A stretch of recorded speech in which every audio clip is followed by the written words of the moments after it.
안녕하세요. 네. 자, 정신 강의하고 있는 김영입니다.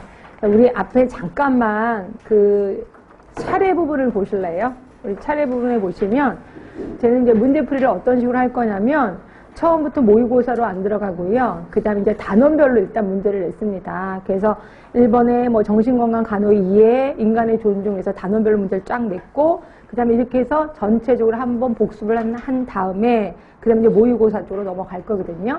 그래서 여러분들이 앞에서 이 개념 부분을 할 때는 우리 여름에 했었던 이론 책 있지요. 네, 그거 좀 갖고 오시는 것도 도움이 될 거예요. 물론 제가 나름대로 유의물은 갖고 오긴 했지만 혹시라도 기억 안 나시면 이론책을 보면서 아, 이런 게 있었구나라고 할 수 있게끔 해주시면 되고요.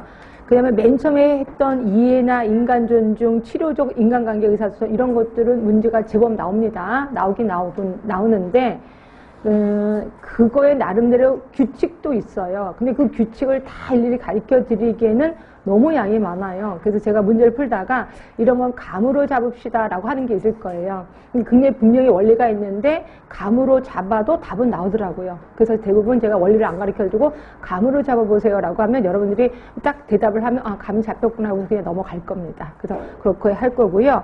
물론 그 다음에 사고장애, 기본장애, 불안해, 특히 사고장애는 우리가 알고 있는 조현병을 얘기하는 거예요. 여기는 당연히 시험 문제 엄청 많이 나오겠구나 하시면 될 것 같고요. 그 다음으로 많이 나오는 게 이제 기분장애. 그래서 조울증, 뭐 우증, 그러니까 조울증 중에서 대부분 울증이 좀 많이 나올 겁니다. 울증이. 그 다음으로 많이 나오는 게 이제 불안장애. 그래서 요 세 개는 항상 꼭 삼총사예요. 많이 나옵니다. 네, 그렇게 해서 하시고요. 나머지들은 뭐 대부분 끊임없이 나오긴 하는데 그렇게 많이 나오지는 않을 거예요. 뭐 신체형장애라든지 성장애. 특히 성장애 같은 경우는 좀 붐을 타기도 합니다. 어떤 때 좀 많이 나오기도 하고 어떤 때는 조금 나오기도 하고 이런 식으로 나오고요. 그 다음에 치매 같은 경우는 시험 문제 지금 나오겠죠. 요즘은 노인분들이 하도 많아서 치매, 특히 지금 우리나라 치매와의 전쟁, 뭐 치매 국가관리제도를 만들고 있잖아요. 예, 이러다 보니까 치매 쪽에서는 나올 수밖에 없습니다.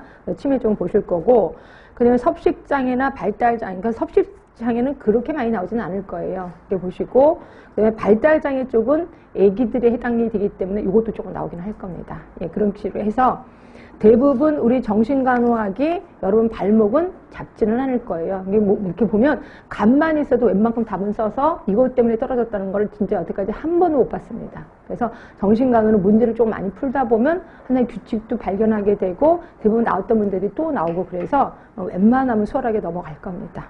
그렇게 해서 잔소리 이 정도만 하면 될 것 같고요. 우리가 문제가 많으니까 문제를 바로 들어가도록 하겠습니다.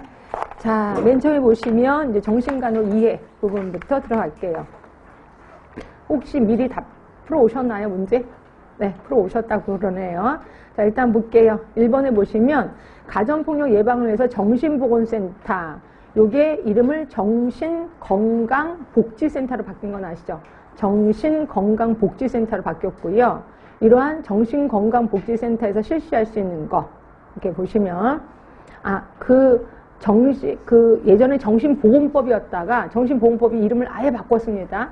그렇죠? 그거 정확하게 이름이 되게 길어요. 그래서 저도 아직 못 외웠거든요. 한번 예전에 정신보건법이었던 게